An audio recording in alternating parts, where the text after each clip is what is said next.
Hello, my name is Lindy Cowling. Welcome to my channel. My website is www.lindycowling.co.uk. My email is info@lindycowling.co.uk. And the title of this short video this evening is Universal Archetypes.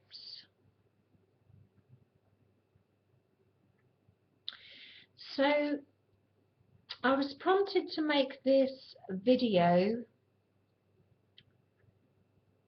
really because of a few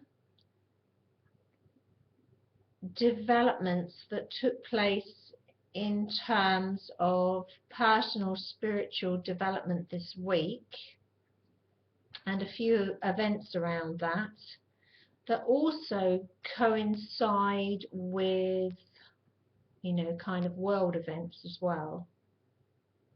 And that amazing play out of universal synchronicity, where the synchronicity in our own lives mirrors or overlaps with, world events. And I guess I could say that we shouldn't be surprised by that because of the collective consciousness, because of unity consciousness, because of that ability we have to connect with Earth and all things on Earth and, other people on Earth. Because of that ability that we have to tap into what I call that pot of potentiality, that melting pot also, where collective ideas, thoughts, feelings, you could say to a certain extent thought forms are, it's not at all surprising that sometimes our personal lives can mirror things in the world, and sometimes the world can mirror things in all of our personal lives. So why I've called this Universal Archetypes is as a result, like I say, of my own personal development, what I call the knowing, which I've talked about before. As a byproduct of that, I've explained kind of before on camera that when people are at a stage where they are in the embodiment of the vibration of the heart, they are able to use their knowing and intuition, I would say 24/7. It's not something you tap into any longer, it's just who you are. So for example, an article may come onto the television, if you're watching television, you may read something in a magazine or a newspaper, or you may hear overhear someone talking about something, and you will instantly have your knowing on where that's coming from, or where that's likely to be coming from, where they're coming from on that, and if that is the ultimate truth or ultimate big picture. So I've kind of skirted around this issue in a few videos before, but because of the events, personally in this last week, in terms of things happening, spiritually, but also because of world events, it was interesting that that's what brought this video about, universal archetypes. If we backtrack to what I said earlier, I was talking about unity consciousness, the ability to be able to have the realization, really, and the revelation that one at a certain level of development is connected to all things, really, and you have the awareness of being linked into the consciousness of everything. And you can use this ability to connect in with the consciousness of all of the dimensions, so that's all of the timelines. Don't forget we're multidimensional beings, but also as part of the same consciousness, you can connect in with not only others that aren't in this dimension, because they've either passed over and died or they're not in this other dimension anyway, but the universal archetype, the energy, the consciousness, the concept, the ritual, the belief, you could say the belief, all that energy around that archetype. So let me before I start waffling here, so you understand what I'm saying, so I'm getting this across okay. So for example, right, okay, so let's use an older example first than a more modern one. So you could be aware of, for example, the divine feminine energy through a feminine representation of that energy, like, for example, Princess Diana's consciousness, the goddess Isis consciousness, Egyptian goddess. You could be aware of a feminine energy, for example, such as Marilyn Monroe, that kind of like consciousness, or Ella Fitzgerald, or, you know, the list can go on and on. They don't have to be well-known feminine archetypal energies. It can go right the way down the end of the spectrum to the most iconic, or goddess, or kind of priestess. It can go that way, or it can go into the modern day representation of courageous embodiment of feminine energy. I'll give you an example on the masculine side of it. So the first one that comes to mind with me is like Michael Jackson. So hugely popular in life, you know, kind of iconic again, and the consciousness of that energy, the spirit that is Michael Jackson, people, you know, tapping into that and it influencing great creative writing, great creative songs that they're writing in this timeline, in the here and now, because they're tapping into that consciousness. Doesn't mean to say Michael Jackson is coming into the room working directly with them. It means they can tap into the whole consciousness around Michael Jackson, for example. So that's just a simple example. So the point I'm making here is there are universal archetypes, and these can be found in the different cultures and the different belief systems, I guess, to a certain extent, in different religions, right across the world, right across society, you know, right across the planet. And the point I'm making here is whether those universal archetypes are presently living in this timeline that we're in consciously or not, or in another dimension, or, like I say, passed over. It doesn't really matter what way, because when you pass over, you go into another dimension. You're not in this one physically present. That ability to tap in is something that humanity and mankind have, and sometimes they tap into those universal archetypal energies accidentally, if you like, not even aware that they're doing it, and sometimes it's deliberate. So as I've explained with energy before, when energy is on a spectrum, energy is energy, and usually what creates divisions of energy, and sometimes polarity of energy, for example, is how humanity use that energy. So if you had, for example, a blob of energy on a line, One person might decide to do amazing things with that energy, to create with it, to create wonderfully, to create from the heart. It would come from divine love, it would come from peace, it would come from that higher outcome, it would come from that transparency. Another person might use the same blob of energy very, very differently, and they might decide to do something very different for that and go down the other end of that polarity, the other extreme, the more negative, darker element of expression.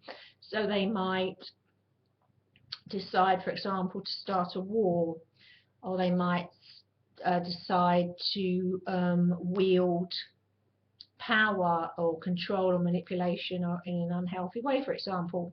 And it's the same blob of energy, but it's the intent, if you like, and sometimes the ritual and sometimes the agenda behind it. So the point I'm making here with archetypal energy, and you know, to put it in plain English, like iconic energy representation, I'm primarily on this video referencing the feminine energy, and you'll see why in a minute. But of course we have this on the masculine side of it as well. Is because consciously and subconsciously and unintentionally and intentionally we can tap into the consciousness around that energy and use it positively or use it negatively. That has great ramifications for us, not only in our own lives, but also as a species. So if, for example, let's reference Elvis Presley. So let's reference Elvis, and again, hugely loved, hugely iconic, a lot of energy around that. A lot of people still love Elvis to this day, very well loved. But somebody, or not just one person, but a whole group of people, a whole group of consciousness was completely rewriting the whole energy of Elvis's, you could call it legacy, but we're going deeper than that, we're going higher than that. So you could call it legacy or memory, but if we go more than that, we can say the energy, the consciousness, the archetype around that energy, that kind of energy, and you rewrote it with tanks, machine guns, Elvis with machine guns, you know, used the word Elvis and gave it that connotation so that in people's mind that became synonymous, the word Elvis, with aggression, manipulation, control, and you would be kind of anchored to that, which means triggered by that, and every time you heard that word then you would associate Elvis with that. That pot of energy that was all wonderful and lovely and made people excited and want to dance around Elvis would then have the potential, if that was done enough, by enough people tapping into that and buying into the negative representation of that consciousness, that could not only you could misuse in a way the energy of the archetypal energy. So that, for example, could be used, again, energy, think of the blob of energy, you can use it through divine love and creation, unity consciousness, or you can take it down the blob of energy, to slide it down the other way into kind of separation and manipulation and aggression and that side of it. So you see where I'm going. So you can apply that to people's individual lives, if you like, personal lives, but also I'm more talking about the collective consciousness. And like I say, as a result of my own spiritual development this week, and you know, certain things that went on there, and you know, watching or hearing more than watching about world events and things like that, it just became synonymous, and I could see again, you know, that there's often no separation to what's happening in the world as a whole, or what you're led to believe is happening in the world as a whole, and what really all of us can individually tap into, and what's happening in our personal lives as well. So the point I'm making here is, for example,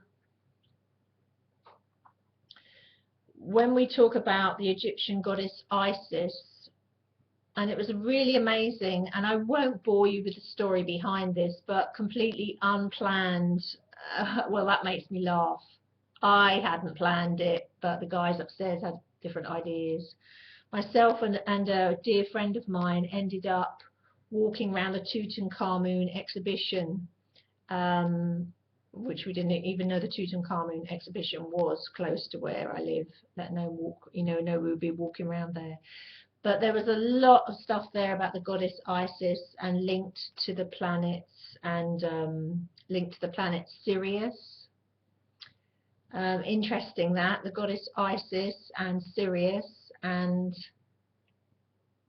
in current linear time, this episode being played out with what they're calling Isis and Syria.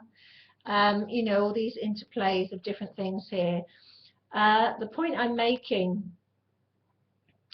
there was multiple synchronicities and things going on while we were visiting that exhibition, which totally mirrored the collective picture in humanity at this moment in time. And the point I'm making here is it became very, very clear that if people tap into a powerful enough belief system, or a powerful enough, like I say, archetype, it can have wonderful, wonderful positive effect of that energy, expand it, or it can shrink it. It can, it can have the opposite effect. So it can shrink the energy. If you think of the word fear, fear is not an energy that makes you do this. It's not an energy that makes you expand. Fear is an energy that makes you contract or make you freeze. And so, like I say, using one word, or a misuse of a word, or a misuse of a name, or what that name represents, and what we see, because it's not just a name. The words carry energy, the words carry power, the meaning and the intent behind them, the energy behind them, the ritual behind them, the association with it, and these all have an impact. Now, if you link intentionally or non-intentionally, for example, iconic figures or universal archetypes together in an interplay of energy, deliberately or non-deliberately, that can also have an effect. So, for example, say there was an overlap between Princess Diana's energy, the goddess Diana's energy, Princess Diana's death in Paris, and the archetypal energy of the goddess Isis, Sirius the planet, Syria the country, events, modern day events in Paris, Paris being symbolic of the city of love, and then intentionally you are weaving together all that archetypal energy, tapping into that, whether you're using the ball of energy positively or negatively, by misuse of that energy, by ritualistic means, by focused intent, then of course again it's like a seesaw, it has this kind of effect. These are kind of issues that we have been subliminally, if you like, subliminally aware of for some time. But when you guys out there are transitioning into your hearts and into the knowing, then you have a different awareness on it. I've said this, oh gosh, for a long time now. You see here through the truth and through the eyes of your heart. So you automatically see, feel and hear the bigger picture. And it really has become clear to me, because I'm mostly referencing here, I've given a couple of males as an example, but for the purposes of this video, I'm mostly referencing female energy, because it's become very, in a way, very obvious to me at the moment that it seems to be the feminine energy that really is being asked to step up here. And it's not just feminine as in women. I mean the feminine energy within men also. It is the feminine side that's being asked to step forward here, really, in a peaceful, strong, courageous and warrior-like way. I saw an example of that. As I said before, I watch very little television. I'm very selective about what I watch and I don't watch. I haven't watched any television. I watched 10 minutes television this morning, and that was while I was eating my breakfast. And I turned it on again, and the first thing I heard, like I say, I hardly ever watch the news, was about world events. You know, and the decision taken by certain members of our country to take action in, you know, and if you ask most men and women on the street, they're not in support of that in this country. And I saw, I don't know the name of this MP because I wasn't really taking too much notice, I was eating my breakfast, but I did see a woman MP on there, and they had her lined up on one side of the table and 3 male MPs on the other. The 3 male MPs were all for the action they had decided to take, and this woman was not for it, and she was under a barrage of stuff from these men. The woman was a woman interviewing them as well on this news program, and this woman MP was very articulate and putting it very well, very gently but very strongly, you know, her point of view. And there were calls coming in all the time and Twitter coming in all the time, and all these were actually in support of the woman overwhelmingly, and the men were just like trying to hammer her into the ground, really. And it was really interesting watching this, because again it was a demonstration of that collective consciousness where you have 3 guys there really, you know, seemingly excited about going to war, and a woman trying to put the other approach. Now I'm not going to go down, not going to go down that I'm not going to go down that political side of it. I'm not going to go down any of that side of it. I mean, like many of us, there's plenty I could say about that. I don't feel that's my role. That's not what I'm on here to do. What I'm pointing out, like I do with everything, is the energy side of what's going on, because the physical always follows energy.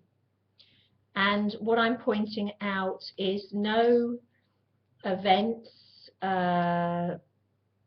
take place really without a pull and a little bit of a tug of war and cause and effect, an interplay of energy. Whether we get, you know, that energy expresses itself in a very troubling way, in a polarity kind of way, whether it goes, you know, one extreme or the other, or somewhere in the middle, or, you know, like this little bit of tussling and tugging and things about. The reason I'm putting this out is not to be controversial, and actually I am going to once again recommend Polona Somrak's work, I think for the 2nd time in a week now. I do that. If I like what people are putting out very much, I'm you know, I like to recommend them.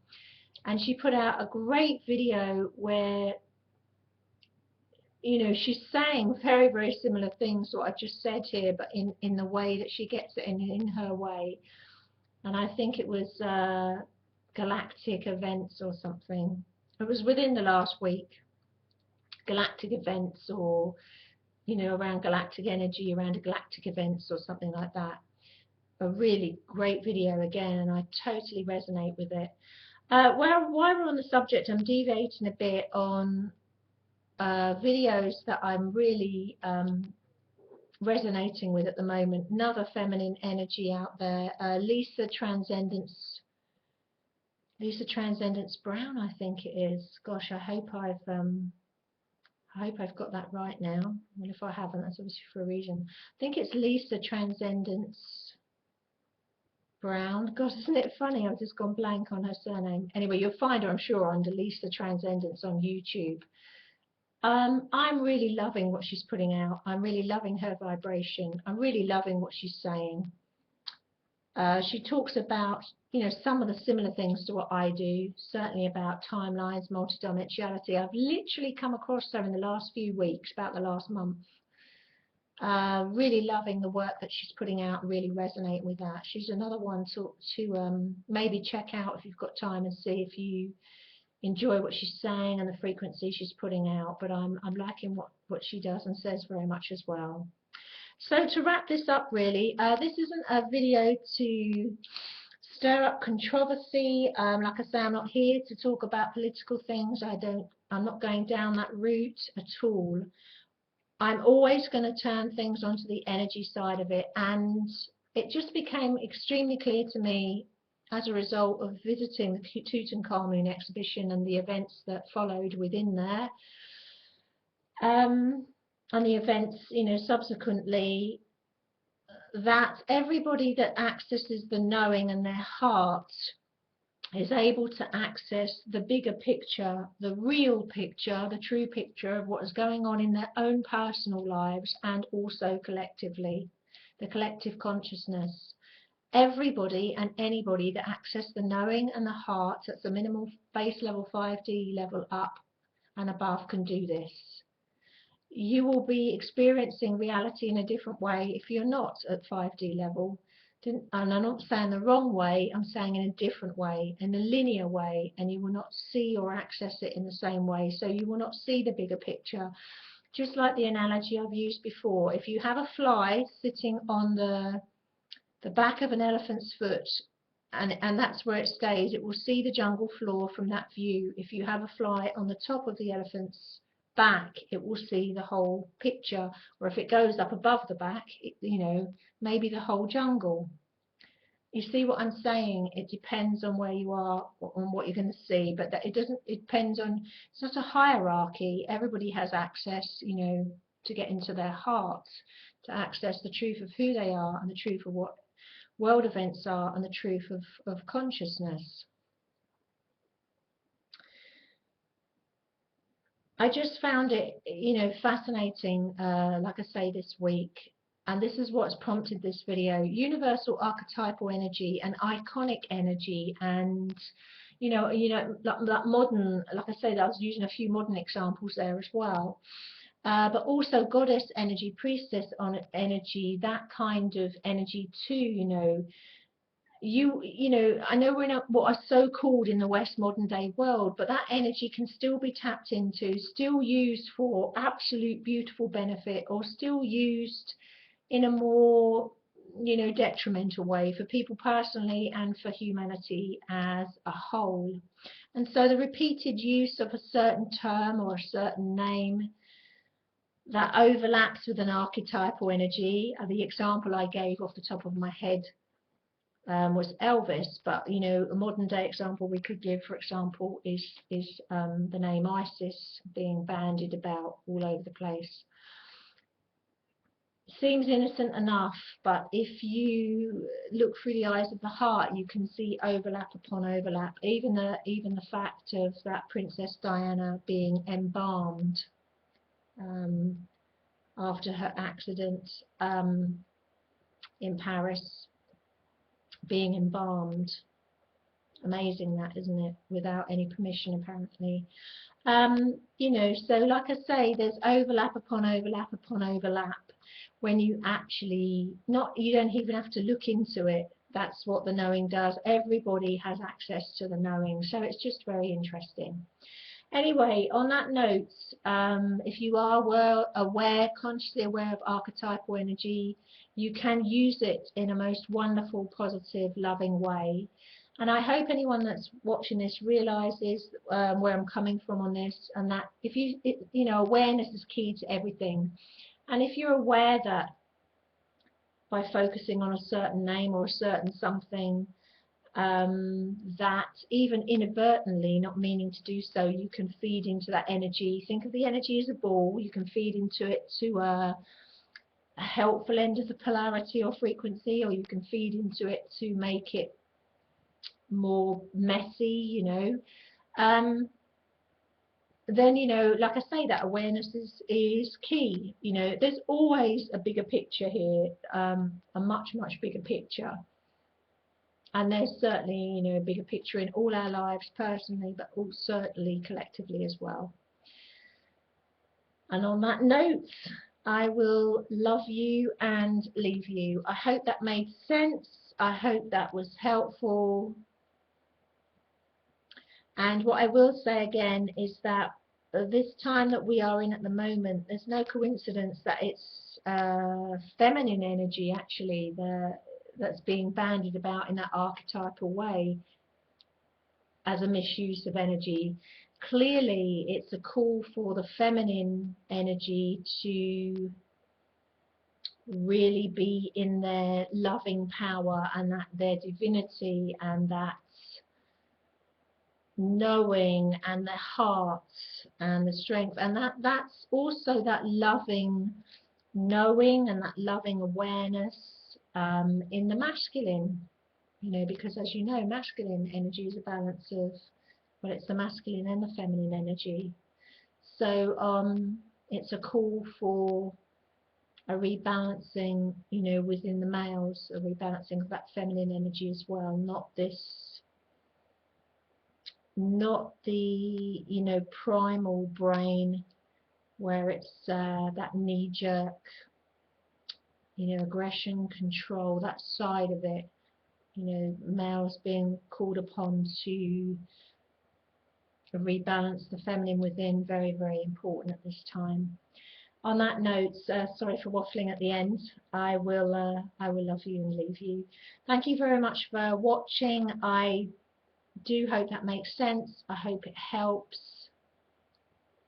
And take care of yourselves till we meet again. Thank you guys. Bye.